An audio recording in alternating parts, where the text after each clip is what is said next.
People remember the woman in the diamond necklace. They never expect to remember the girl with the dirty shoes. I learned how wrong that assumption was on a cold October night when the city's richest people gathered beneath crystal chandeliers worth more than every apartment on my block combined. My name is Emily Carter, and 24 hours before that charity ball, my biggest concern had been whether I could stretch $43 until my next paycheck. Nursing school wasn't cheap. Rent never waited. Neither did life. The black leather shoes on my feet had once belonged to my mother. I'd polished them so many times that the leather had grown soft around the edges, but nothing could hide the cracks near the soles or the faded color where years had quietly settled into them. I almost didn't wear them. I almost called the hotel manager and lied about being sick. But tuition was due in 3 weeks, and pride had never paid a single bill. The Grand Crescent Hotel looked less like a building and more like something people dreamed about after winning the lottery. Marble staircases curved beneath ceilings painted with gold leaf.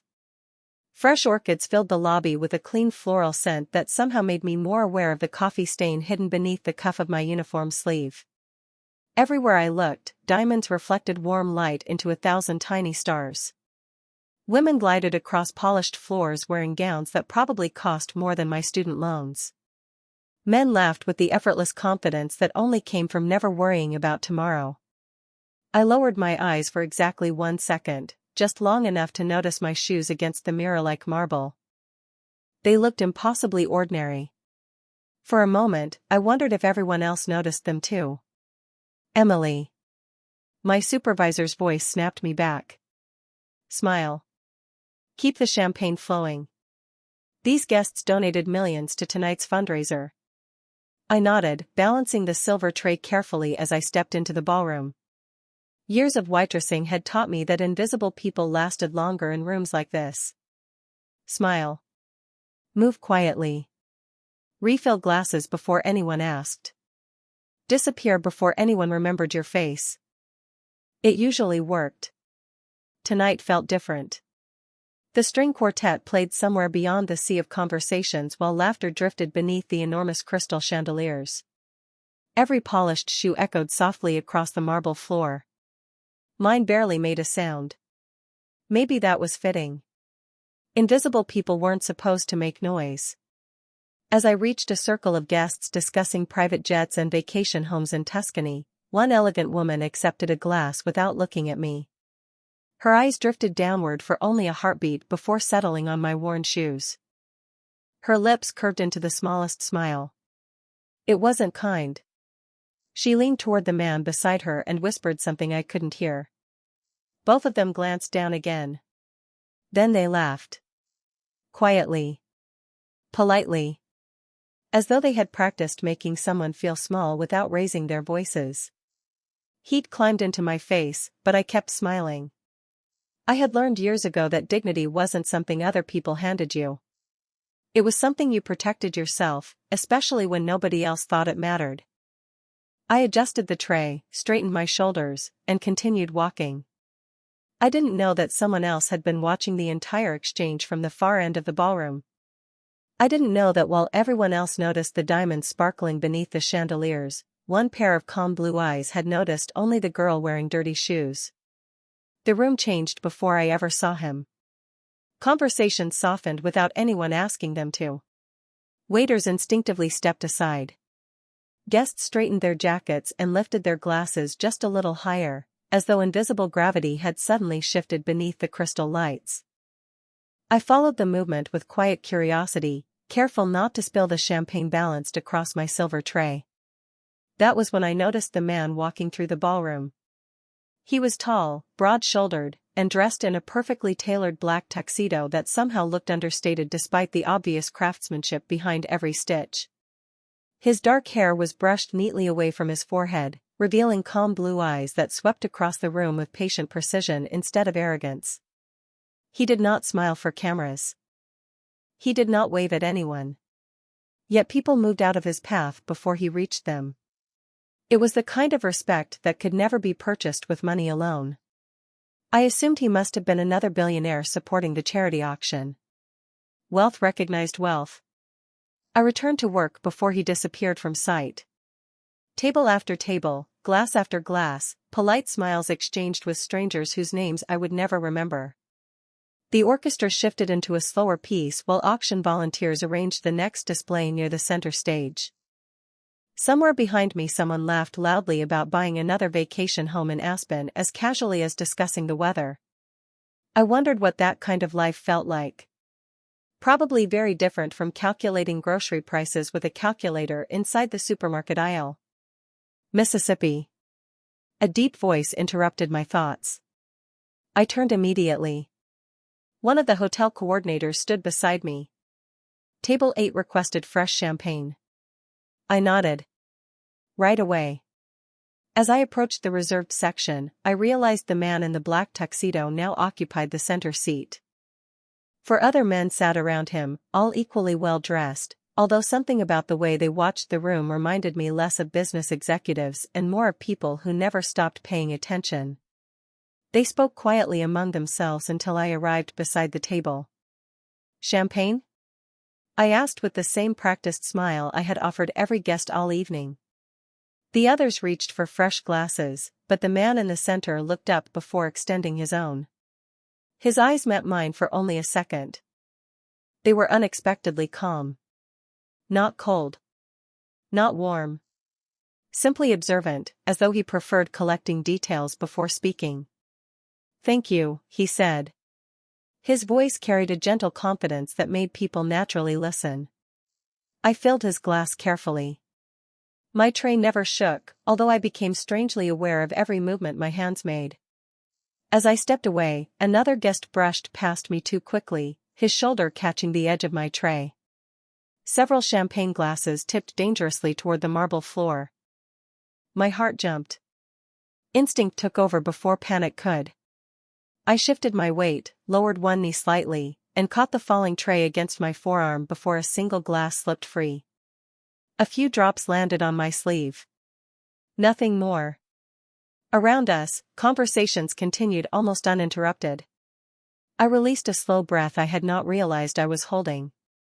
"Nicely done," an older gentleman nearby said with an approving nod before returning to his conversation. Embarrassed, I thanked him quietly and reached for a linen napkin to dry my sleeve. As I looked up, I found the man at table 8 still watching me. Not with amusement. Not with pity. Almost with curiosity. He said nothing. Neither did I. Then one of his associates leaned toward him and murmured something too softly for me to hear. The man answered without taking his eyes completely off me. A moment later, the associate stood and walked directly toward the hotel manager. My shift should have ended an hour earlier, but charity galas never followed schedules. They followed money, and money always believed it deserved more time. I continued weaving between conversations, replacing empty glasses with full ones while pretending not to overhear discussions about investment portfolios, private islands, and donations large enough to erase every student loan I would ever have. The ballroom glittered with effortless perfection, yet I had never felt more aware of the tiny crack hidden beneath the toe of my left shoe. It pressed lightly against my foot with every step, reminding me exactly where I came from. The hotel manager approached me with an expression I could not immediately read. His smile looked forced. "Emily, table 8 specifically requested that you continue serving their section for the rest of the evening." I blinked. Did I make a mistake? He shook his head quickly. "Quite the opposite. Just keep doing exactly what you were doing." Before I could ask another question, he hurried away to greet another guest. I glanced toward table 8 again. The man in the black tuxedo was no longer looking at me. He appeared completely absorbed in a conversation with a silver-haired senator and several business leaders. Whatever had happened a few minutes ago, I convinced myself it probably had nothing to do with me. That illusion lasted less than 5 minutes. I was offering sparkling water to a couple standing beside one of the auction displays when a woman wearing a shimmering diamond necklace looked directly at my feet. She was elegant, perhaps in her early 50s, with perfectly styled blonde hair and a smile polished enough to belong on a magazine cover. "Goodness," she said loudly enough for several nearby guests to hear. The hotel certainly lowered its standards this year. I looked up politely. "Excuse me, ma'am?" She gestured toward my shoes with one perfectly manicured finger. "Those shoes look like they survived 3 presidents." Soft laughter floated through the small crowd surrounding us. Someone quietly added, "Maybe they are part of the vintage theme." More laughter followed. My cheeks warmed, but I kept my tray balanced. Years of customer service had taught me that embarrassment faded much faster than arguments. "I am sorry if my appearance disappoints you," I answered gently. "My job tonight is simply to make sure everyone enjoys the event." She tilted her head with theatrical sympathy. "You sound sweet. Perhaps after tonight you can use your tips to buy something a little more appropriate." Another ripple of quiet amusement spread across the group. For one brief second I considered looking down at my shoes again. Instead, I lifted my chin. "Actually," I said with the calmest voice I could find, "they still do their job. They carry me exactly where I need to go every single day. I suppose that is all I can really ask from a pair of shoes." The laughter stopped. Not dramatically. Simply, stopped. The woman stared at me, surprised that I had answered without anger or apology. I smiled politely, offered another glass of champagne to a nearby guest, and turned to continue my work. My heart was pounding so loudly I wondered if anyone standing beside me could hear it. As I walked away, I resisted every temptation to hurry. Pride was strange. Sometimes it was not about proving you belonged in the room. Sometimes it was about refusing to let anyone decide that you did not. When I reached the far side of the ballroom, I finally allowed myself one slow breath. Then I sensed it again. Across the crowded room, beyond hundreds of diamonds reflecting beneath the chandeliers, the man at table 8 had stopped speaking. His blue eyes rested quietly on me, and for the first time that evening, his expression was no longer curiosity. It looked remarkably like respect. The applause that followed the latest auction item echoed through the ballroom, but my attention stayed on the tray balanced across my hands. It was easier to count champagne glasses than to replay the conversation that had just happened. I told myself the uncomfortable moment was over. Wealthy people forgot servers as quickly as they forgot empty glasses. That was how evenings like this usually ended. Yet something had changed. The whispers that drifted through the room no longer sounded amused.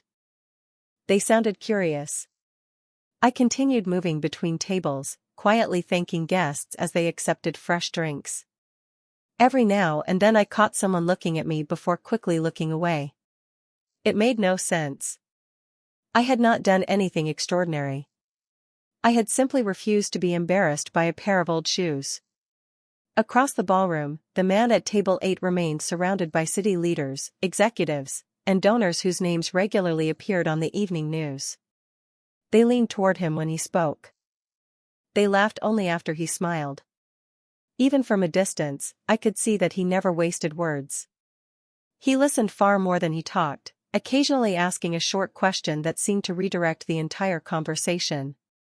Whoever he was, influence followed him as naturally as breathing. One of the men seated beside him glanced in my direction. He said something quietly. The man in the black tuxedo answered without turning his head. His expression remained unreadable, almost thoughtful. I realized he had been observing me for far longer than was normal. Oddly, it did not feel uncomfortable. It felt like someone trying to solve a question instead of passing judgment. The orchestra began another elegant melody as guests slowly gathered near the dance floor. Couples laughed together beneath the crystal chandeliers while photographers captured polished smiles that would appear in magazines the following week. I slipped behind a decorative column to replace empty bottles with full ones, grateful for a few seconds away from the crowd. My hands finally stopped trembling. "You handled yourself well." I turned quickly. An older housekeeper stood beside the service station folding fresh linen napkins. She smiled warmly before returning to her work. Not everyone keeps their kindness after being embarrassed in front of people like this. I gave a small shrug. Getting angry would not have fixed my shoes. She chuckled softly. "No. But your answer fixed something else. Before I could ask what she meant, another server hurried over asking for help with a nearby table. The conversation disappeared as quickly as it had begun. For the next 20 minutes the evening settled into a comfortable rhythm. Refill. Smile. Clear plates. Replace silverware. Thank guests. Repeat. The ballroom once again felt predictable. Then I noticed something unusual. The woman who had mocked me earlier approached table 8 with remarkable confidence. She greeted the man in the black tuxedo enthusiastically, speaking with animated gestures and polished laughter. From across the room I could not hear their conversation, but I watched her smile slowly disappear. The man listened without interrupting. His face remained calm. He neither frowned nor raised his voice. After less than a minute, she gave an awkward nod, forced another smile, and quietly excused herself. As she walked away, she passed within a few feet of me. Our eyes met for only a second. The confidence that had filled her face earlier was gone. She did not apologize. She did not smile. She simply lowered her gaze and continued toward the opposite side of the ballroom. I looked back toward table 8. The man had already returned to his conversation as though nothing unusual had happened. No dramatic gestures. No public display. Just quiet composure. I should have forgotten about it. Instead, one question lingered in my mind. Why would a man surrounded by extraordinary people spend so much of his evening noticing someone everyone else considered invisible? The evening slipped deeper into elegance as the live orchestra welcomed another round of applause from the guests. Crystal glasses caught the warm light overhead, scattering tiny reflections across the marble floor like stars trapped beneath our feet. My shift had settled back into its familiar rhythm, and for the first time since arriving, I believed the hardest part of the night might finally be behind me. That feeling lasted until I heard my name. Emily. I turned to find the hotel manager walking toward me much faster than usual. His expression was carefully controlled, but there was an unmistakable tension behind his polite smile. Table 8 has another request. I instinctively glanced toward the reserved section. The man in the black tuxedo remained seated, speaking quietly with the people around him. They would like you to serve the private tasting before the dessert course. I blinked in surprise. Me? Specifically you. He lowered his voice. Just continue being yourself. Before I could ask what that meant, he disappeared into the crowd again. My heartbeat became noticeably louder as I carried a polished silver tray toward the private table. This time the glasses held sparkling mineral water instead of champagne, each one chilled enough for tiny drops of condensation to slide slowly down the crystal. As I approached, one of the associates stood and pulled back a chair to make room for me beside the table. It felt strangely formal for someone in my position. I placed each glass carefully in front of the guests, making certain every movement remained steady. "Thank you," the man in the black tuxedo said again, his voice carrying the same quiet confidence I remembered from earlier. "You are welcome, sir." I began turning away when he spoke once more. "What is your name?" The question surprised me enough that I hesitated for half a second. "Emily Carter." He nodded slightly, almost as though confirming something. "Emily." The way he said my name sounded thoughtful rather than familiar. "How long have you worked here?" "Only during special events," I answered honestly. "Most of the week I am in nursing school." One of the men seated beside him looked genuinely surprised. "You are studying to become a nurse?" "Yes, sir." He smiled. "That explains the calm hands." I looked down instinctively before smiling back. They do not always feel calm. A few quiet chuckles circled the table.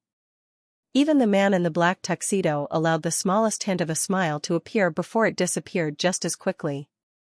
"Most people believe confidence means never feeling nervous," he said. "I have found it usually means continuing anyway." His words caught me off guard. They did not sound rehearsed or intended to impress anyone. They sounded earned. I met his eyes for the first time without immediately looking away. Then I suppose I have been practicing confidence for quite a while. Something changed in his expression. It was subtle, almost impossible to describe. Respect recognized respect. Before either of us spoke again, another server rushed across the ballroom carrying a heavily loaded tray of dessert plates. Someone unexpectedly stepped into his path. The tray tilted sharply toward a group of guests standing near the stage. Without thinking, I crossed the polished floor in 2 quick steps and caught the edge of the tray with both hands before the plates could slide free. Together we steadied the weight until everything balanced again. The young server stared at me in relief. "Thank you. I almost ruined the entire dessert service." "You are all right," I said with a reassuring smile. "Take one slow breath." Around us, only a handful of guests had even noticed. But when I turned back toward table 8, the man in the black tuxedo was already standing. He had witnessed every second. He did not applaud. He did not make a speech. He simply held my gaze for a quiet moment before giving one almost imperceptible nod, as though he had finally found the answer to a question he had been asking himself all evening. The rest of the ballroom seemed to disappear after that quiet nod. I told myself I was imagining its meaning, that people like him did not spend their evenings thinking about waitresses with worn shoes and student loans. Still, every time I crossed the polished marble floor, I could feel the strange awareness that his eyes might be following my movements. It was not uncomfortable. If anything, it reminded me to stand a little straighter. Dessert service began with remarkable precision. Chocolate soufflés, lemon tarts, and delicate pastries appeared beneath silver covers while the orchestra softened into another graceful melody. The room smelled of fresh coffee, vanilla, and expensive perfume. Guests relaxed after the final auction, speaking more freely now that the formal presentations had ended. My supervisor approached me once again. This time his expression carried genuine curiosity. "Emily, our distinguished guest in the reserved section would like a pot of black coffee instead of dessert." I nodded automatically. "I will bring it right away." "No," he replied with an uncertain smile. "He specifically asked if you would have a cup with him after your shift ends." "You are still on the clock, of course. Consider it part of our hospitality." I stared at him, convinced I had misunderstood. A guest wants to drink coffee with a server? That is exactly what he requested. My first instinct was to decline. Rules existed for a reason, and conversations between guests and staff rarely ended well. But my supervisor simply shrugged. "He sponsors half of this event every year. Nobody is going to tell him no." 20 minutes later, after the final dessert plates had been cleared away, I found myself standing near a quiet balcony overlooking the city skyline. A small round table had been prepared with 2 simple cups of black coffee. No photographers. No crowd. No orchestra. Just the distant glow of Manhattan stretching toward the horizon. The man in the black tuxedo stood beside the railing with his hands resting lightly against the polished stone. When he turned, his calm blue eyes met mine again. "Thank you for agreeing to join me for a few minutes, Emily." "I was told it was part of my job," I answered honestly. A faint smile crossed his face. "Fair enough." He gestured toward the empty chair. "Please." I sat carefully, still uncertain why I was there. For several seconds neither of us spoke. The silence felt surprisingly comfortable. Finally he lifted his coffee. "Do you know why I asked to speak with you?" I shook my head. "No, sir." "Because everyone in that ballroom spent the evening trying to impress someone." He paused before taking another sip. "Except you." I looked down at my cup. "I was only trying to finish my shift." "Exactly." His answer came without hesitation. "You were not pretending to be wealthier than you are. You were not trying to gain anyone's attention. Even when people were unkind, you protected your dignity without taking theirs away." I was not sure how to respond. Compliments had always made me uncomfortable. My mother used to tell me that character becomes visible when nobody expects kindness. His expression softened. She sounds like a remarkable woman. She was. I smiled quietly. She also gave me these shoes. For the first time all evening, his eyes dropped toward the worn leather that had carried me through countless double shifts, exams, and sleepless nights. He did not see old leather. I could tell by the look on his face that he saw every mile they had traveled. Most people, he said thoughtfully, would have replaced them long ago. I smiled into my coffee. I plan to. The day I earn my first paycheck as a registered nurse. He leaned back slightly, studying me with renewed curiosity. Then promise me something, Emily. What is that? When that day comes, keep these shoes. I laughed softly. Why would I keep a pair of worn-out shoes? His answer came so quietly that it almost disappeared into the cool night air. Because one day they will remind you that success never changed who you were. It only revealed who you had always been. We sat on the balcony for only another few minutes before the evening called both of us back inside. I carried my empty coffee cup toward the service station while he returned to the ballroom with the same quiet confidence that seemed to change the atmosphere wherever he walked. I still did not know his name. Somehow that made the conversation feel even stranger, as though I had spoken with someone important without realizing just how important he truly was. My shift was nearly over. The orchestra had begun its final performance, and many guests were preparing to leave with gift bags and polite farewells. I slipped into the staff hallway to gather my belongings when two servers immediately surrounded me with excited expressions. Emily, who was that man? One whispered. I frowned. A guest. They exchanged amused looks. You really do not know? I shook my head. Before either of them could answer, my supervisor hurried into the room. Emily, I need one last favor. I smiled tiredly. Of course.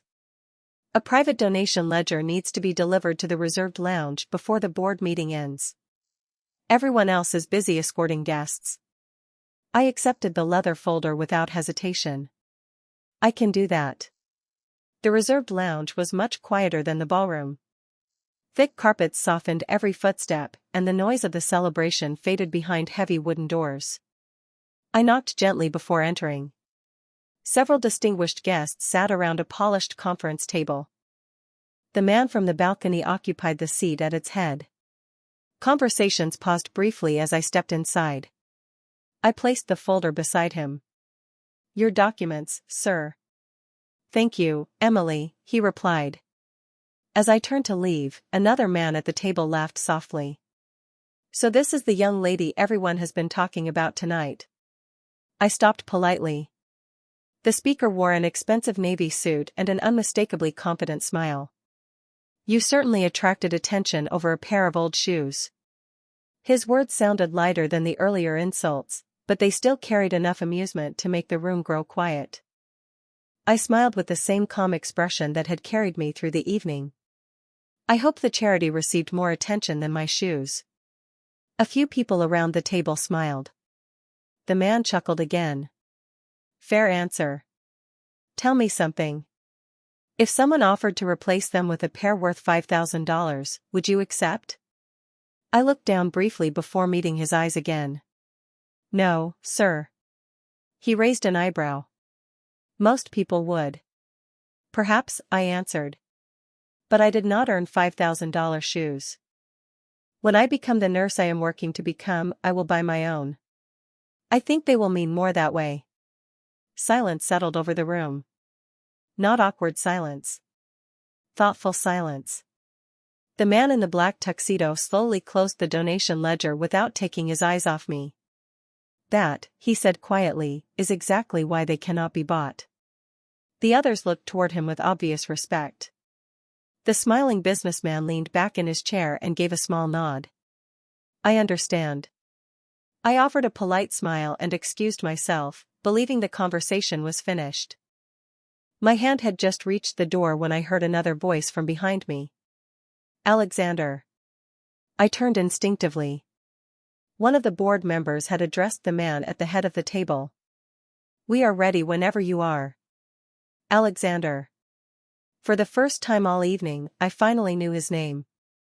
More importantly, I noticed the way every person in that room waited for him before making another move. Nobody interrupted him. Nobody rushed him. They simply waited. As I quietly closed the door behind me, my supervisor appeared almost immediately in the hallway. His eyes widened. "Emily, you really spent half the evening talking to Alexander Romano?" I nodded uncertainly. He stared at me for several long seconds before lowering his voice. "Do you have any idea who he really is?" My supervisor did not answer immediately. Instead, he looked over both shoulders to make certain nobody else stood close enough to hear us. The celebration continued only a few doors away, but the hallway suddenly felt strangely quiet. "Emily," he said carefully, "Alexander Romano does not attend charity events because he enjoys expensive dinners." I waited. People like the mayor ask whether he is coming before they accept their invitations. I frowned. "Is he a politician?" My supervisor almost laughed. "No." He lowered his voice even further. "He owns investment firms, shipping companies, hotels, construction groups, and more real estate than most people could visit in a lifetime. Thousands of families depend on businesses connected to his organization." I blinked, trying to absorb everything he had just said. "Then why would someone like that spend time talking to me?" He gave a helpless shrug. "That is exactly what everyone in this building has been asking for the past hour." Before I could think of another question, someone called my supervisor's name from the ballroom.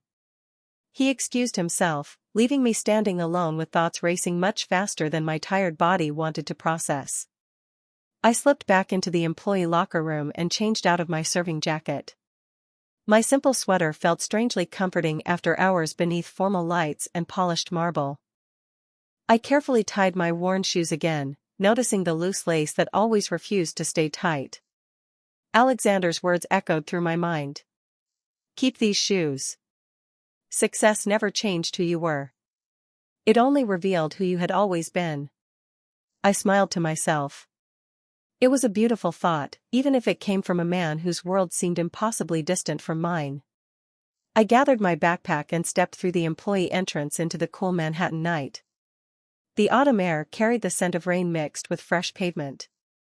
Yellow taxi cabs rolled past the hotel while guests climbed into sleek black sedans waiting beneath the covered entrance. I started walking toward the subway station 3 blocks away. It was cheaper than paying for a ride across the city, and I had become very good at stretching every dollar. Halfway down the block I noticed a familiar black sedan slowly pulling away from the hotel entrance before stopping beside the curb several yards ahead of me. The rear passenger window lowered silently. Alexander sat inside, illuminated only by the soft reading light above his seat. "Miss Carter." I walked a little closer but remained on the sidewalk. "Good evening." "Good evening, Emily." His tone remained as calm as ever. "May I offer you a ride home?" I smiled gratefully but shook my head. "Thank you, but the subway is perfectly fine." He studied me for a moment. "You are declining because you are uncomfortable accepting favors." I laughed softly. "You are very observant." "It is part of my work." "Then you already know my answer." To my surprise, he smiled instead of insisting. "Fair enough." The driver remained silent behind the wheel while city traffic drifted past around us. After a brief pause, Alexander reached into the inside pocket of his jacket and removed a small white envelope. "Then perhaps you will accept this instead." I looked at the envelope without reaching for it. "What is it?" "Something I believe belongs to you." "I do not understand." "Neither did I," he admitted quietly, "until tonight." I hesitated before accepting the envelope with both hands. It felt surprisingly light. "Please open it after you get home." I nodded. "Thank you." He inclined his head politely. "Congratulations on staying exactly who you are, Emily Carter.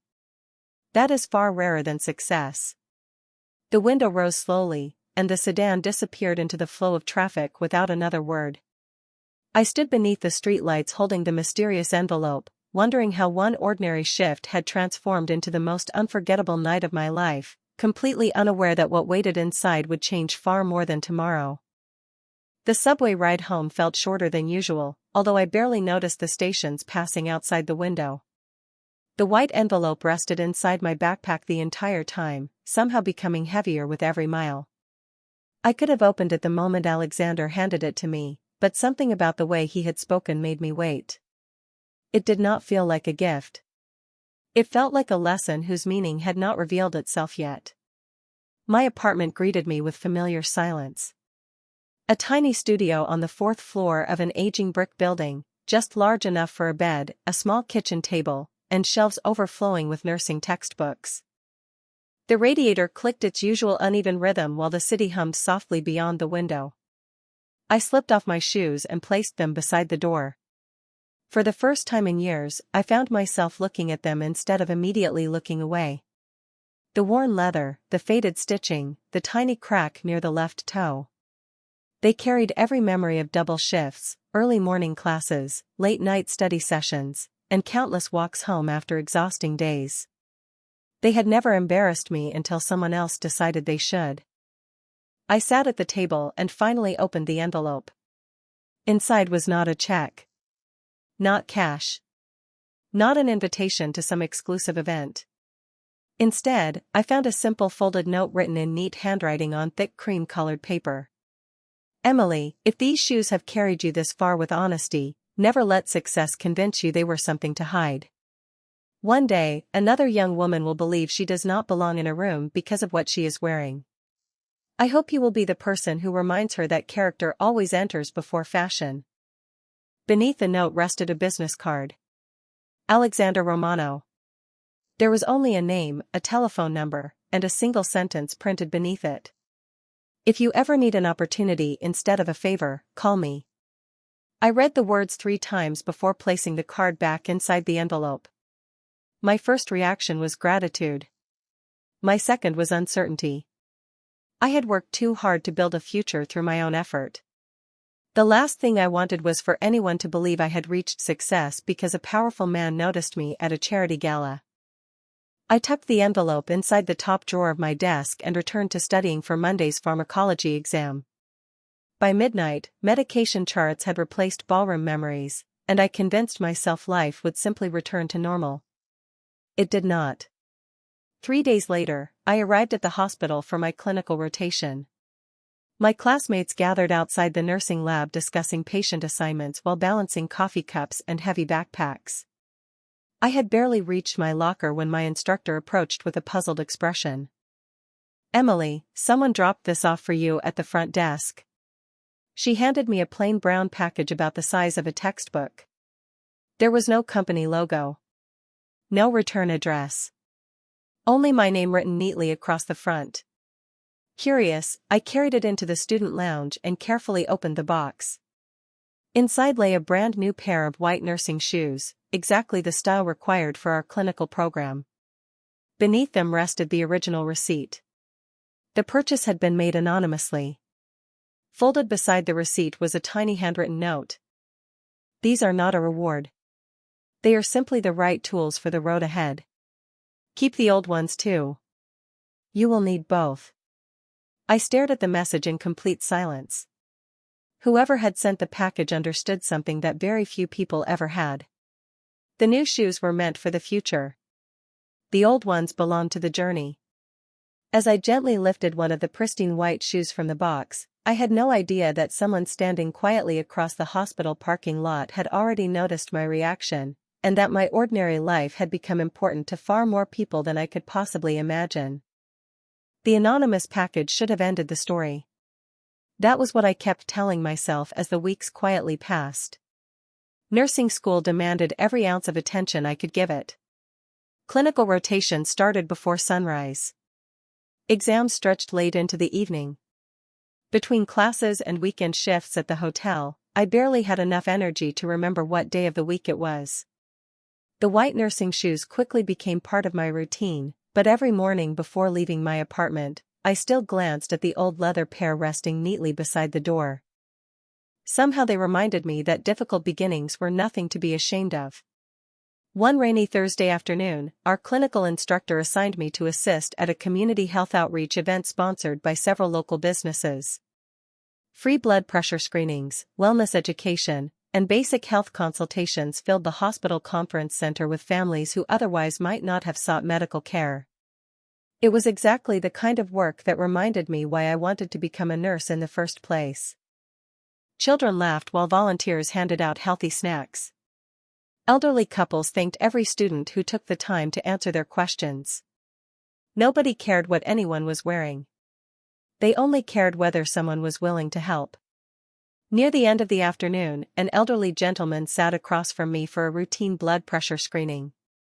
His hands trembled slightly as he rolled up his sleeve. "You remind me of my granddaughter," he said with a warm smile. "She is studying nursing too." "She must be making your family very proud," I answered while adjusting the blood pressure cuff. He chuckled softly. "She worries she is never doing enough." I smiled. Most people who truly care usually feel that way. After recording his numbers, I spent several extra minutes explaining a few simple lifestyle changes that might help him stay healthier. He listened carefully, thanking me more than once before slowly walking toward the exit. I never noticed another man standing quietly near the back of the conference center until our instructor approached me later that afternoon. "Emily," she whispered, "one of the event sponsors asked about you." I looked up in confusion. Across the room, Alexander Romano stood speaking with hospital administrators. He wore a charcoal gray suit instead of the formal tuxedo I remembered, yet the quiet authority surrounding him had not changed. People naturally paused when he spoke.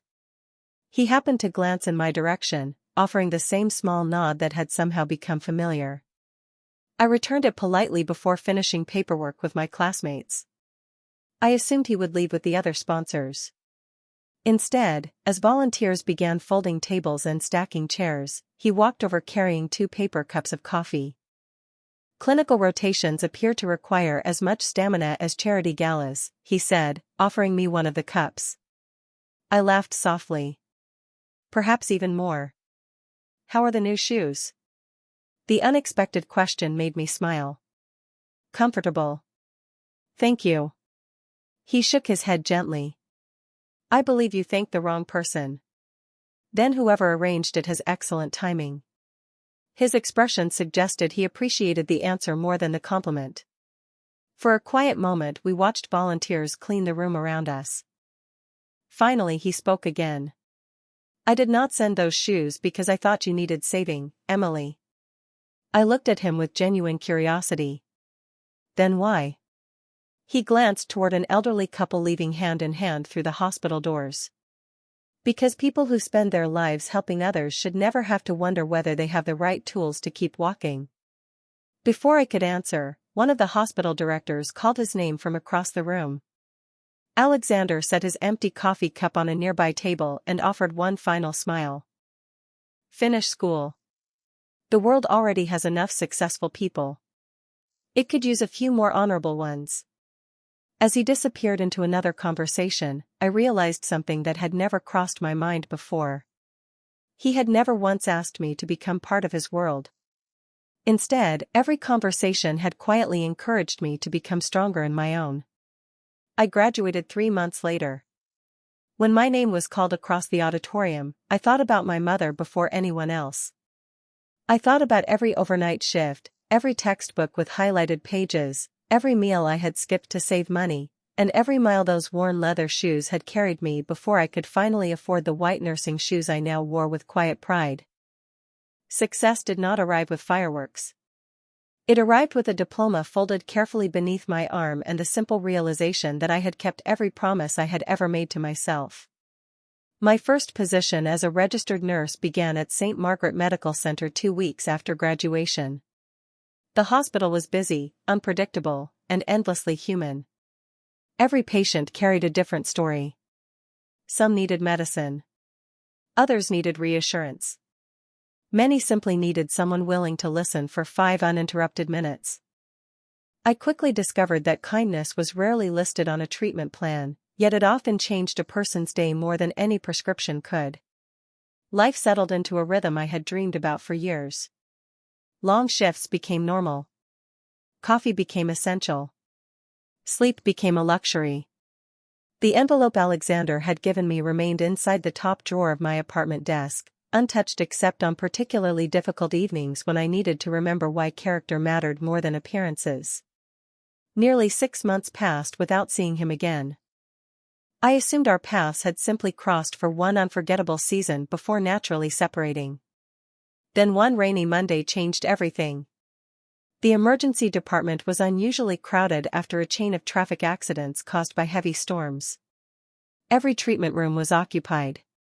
Nurses moved quickly between patients while physicians coordinated admissions with remarkable efficiency. I had just finished checking a patient's vital signs when another nurse hurried toward me. "Emily, room 12 needs another set of hands." I followed her immediately. Inside sat an older gentleman recovering from exhaustion after attending a long business conference. His condition was stable, but he looked frustrated by the unexpected interruption to his schedule. I introduced myself, completed the routine assessment, and explained each step before taking another blood pressure reading. He relaxed almost immediately. "Thank you," he said. "Most people rush through conversations these days." I smiled. "Sometimes slowing down is part of helping." Before I finished documenting his chart, a familiar voice came from the doorway. "I suspected I might find you doing exactly this." I turned.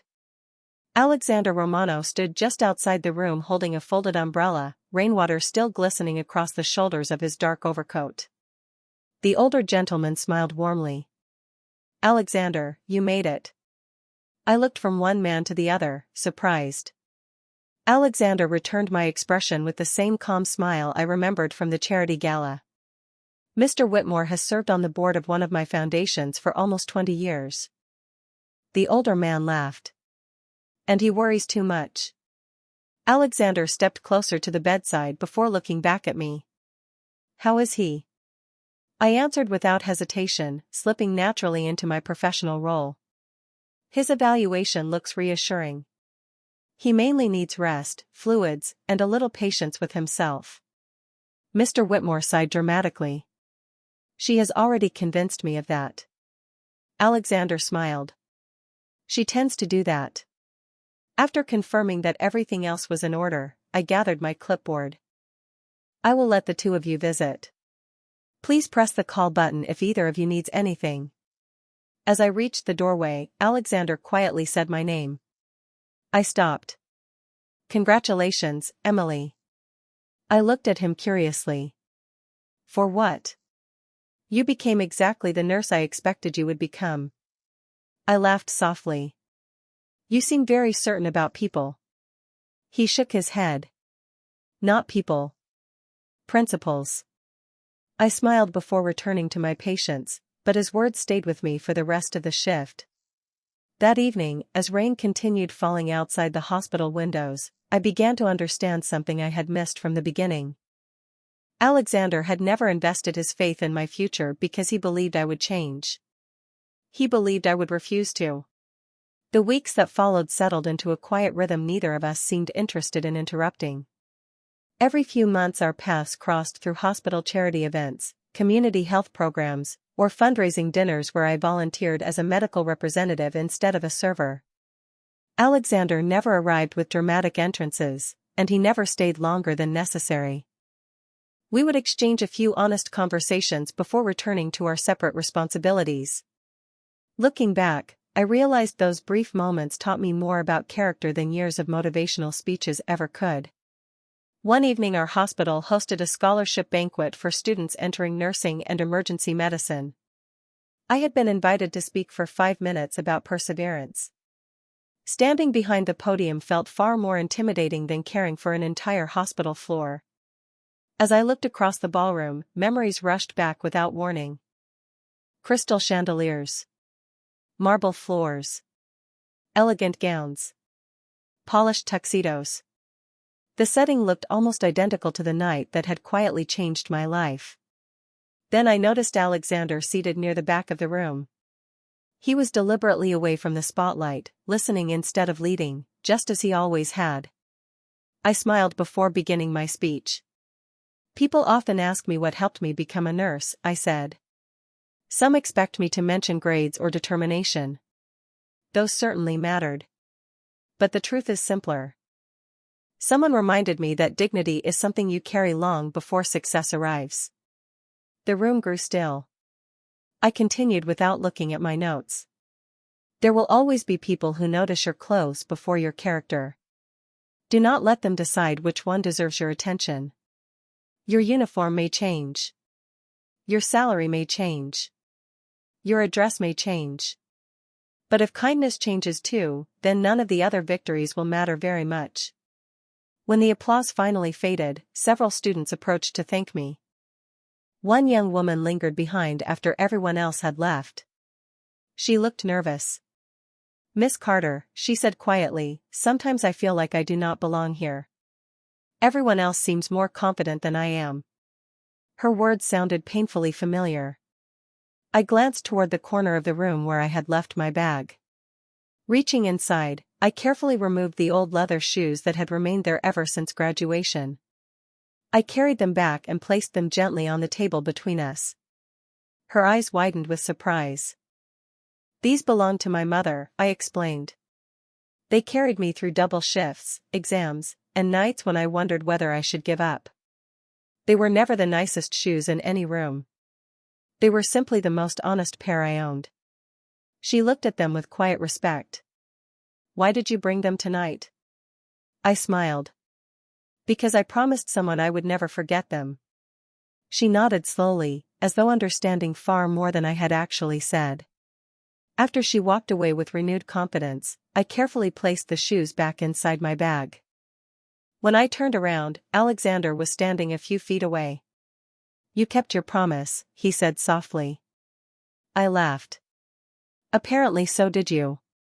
He looked at the worn leather shoes before meeting my eyes. Do you know why I noticed them that first night? I shook my head. Because everyone else saw something that needed replacing. He paused, his voice almost lost beneath the gentle music filling the ballroom. I saw someone who refused to let difficult circumstances become an excuse to stop showing kindness. Wealth can purchase almost anything, Emily. It cannot purchase that. For a long moment neither of us spoke. The silence carried no awkwardness, only understanding. Then I smiled and answered with the lesson he had unknowingly spent years teaching me.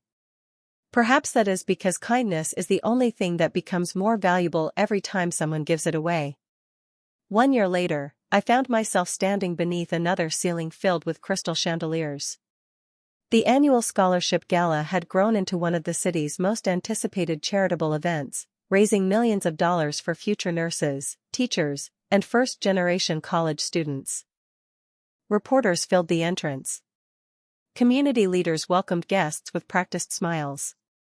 Students who had once wondered whether they belonged now walked confidently through the same doors carrying dreams that no longer felt impossible. I wore a simple navy blue evening dress that evening. Nothing extravagant. Nothing designed to attract attention. Around my neck hung the small silver necklace my mother had worn every Sunday. Before leaving my apartment, I had opened the closet where 2 pairs of shoes rested side by side.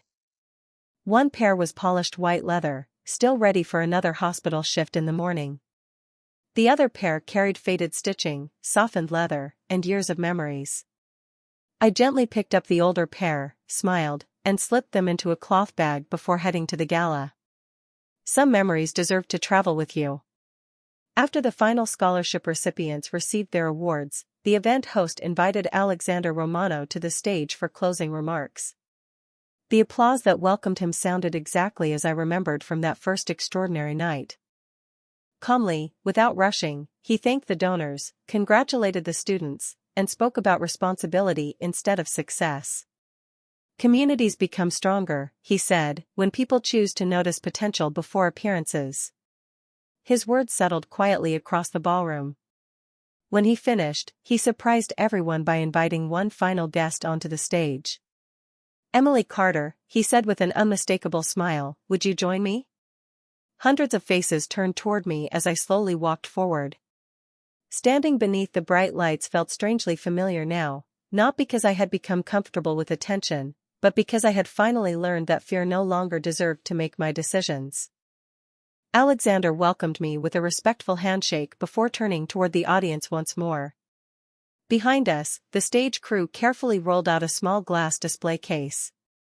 Inside rested a single pair of worn leather shoes. A gentle wave of quiet surprise moved through the ballroom. I recognized them instantly. I had donated them to the Scholarship Foundation several months earlier, hoping they might quietly inspire someone else. Alexander looked toward the display before speaking again. Many people have asked me why we chose to preserve an old pair of shoes instead of displaying something more valuable. He paused, allowing the silence to settle naturally. Because these shoes remind us that greatness rarely begins where people are looking. They remind us that dignity can outlast fashion, kindness can outshine wealth, and perseverance often arrives wearing ordinary clothes. My eyes filled with grateful tears, not from sadness, but from recognizing how far one unexpected evening had traveled through so many lives. Students stood quietly around the display case, reading the small engraved plaque beneath the shoes.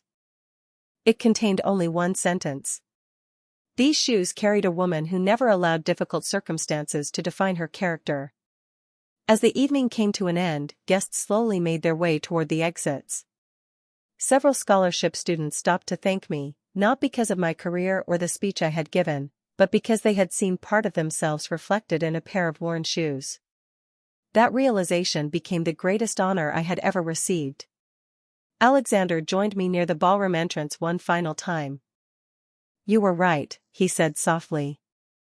I smiled with gentle curiosity. "About what?" He glanced toward the display case before answering. "Those shoes still had somewhere important to carry people." I laughed quietly. "Just not on my feet anymore." We stepped outside into the cool evening air where the city lights stretched endlessly across the skyline. For a moment neither of us spoke. We simply watched strangers hurry past, each carrying stories invisible to everyone else. That was when I finally understood the lesson life had been writing all along. The most remarkable people are rarely the ones who enter a room wearing the brightest diamonds. They are the ones who leave behind enough kindness that years later, someone else finds the courage to keep walking.